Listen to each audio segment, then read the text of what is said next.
नमस्कार दोस्तों, स्वागत है एक बार फिर से आपके अपने YouTube channel railway employ news में। दोस्तों, इस बार केंद्रीय कर्मचारियों के लिए 7वें वेतन आयोग के तहत खबर सामने आ रही है कि केंद्रीय कर्मचारियों की बेसिक सैलरी में बढ़ोतरी के लिए अभी और उसको इंतजार करना पड़ेगा।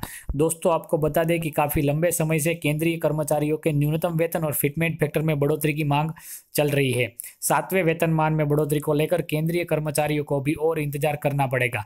रिपोर्ट्स की माने तो राष्ट्रीय सुरक्षा मुद्दों की वजह से केंद्र सरकार अभी 7वें वेतन के तहत केंद्रीय कर्मचारियों के बेसिक सैलरी में बढ़ोतरी को लेकर कोई बात नहीं कर रही है। आप देख सकते हैं, लेटेस्ट रिपोर्ट आज की ही सामने आ रही है, जिसमें कहा गया है कि लोकसभा चुनाव नजदीक आते देख केंद्र सरकार के अलावा राज्य सरकारों ने भी 7वें वेतन आयोग के तहत अपने कर्मचारियों को कई सौगातें दी है। केंद्र सरकार ने पिछले दिनों ही केंद्रीय कर्मचारियों के महंगाई भत्ते में 3% तक की बढ़ोतरी की है। केंद्रीय कर्मचारियों को 12% के हिसाब से महंगाई भत्ते मिलेंगे। बढ़ा हुआ भत्ता 1 जनवरी 2019 के हिसाब से जोड़कर दिया जाएगा, लेकिन केंद्र सरकार की तरफ से अभी तक केंद्रीय कर्मचारियों के बेसिक सैलरी में बढ़ोतरी को लेकर कुछ नहीं कहा गया है। रिपोर्ट्स की माने तो केंद्र सरकार आचार संहिता लागू होने से पहले केंद्रीय कर्मचारियों के बेसिक सैलरी में बढ़ोतरी पर कोई बड़ा फैसला ले सकती है, लेकिन सबसे बड़ा सवाल यह है कि अगर चुनाव आयोग द्वारा मार्च में आचार संहिता घोषित की जाती है तो सरकार आचार संहिता की वजह से केंद्रीय कर्मचारियों के बेसिक सैलरी में बढ़ोतरी को लेकर कोई बड़ी घोषणा नहीं कर पाएगी। रिपोर्ट्स की माने तो केंद्र सरकार का इस समय पूरा फोकस किसानों पर है। सरकार किसानों से संबंधित मुद्दों का ज्यादा प्राथमिकता दे रही है। इसके अलावा केंद्र सरकार के सामने राष्ट्रीय सुरक्षा से जुड़े कई मुद्दे मौजूद है।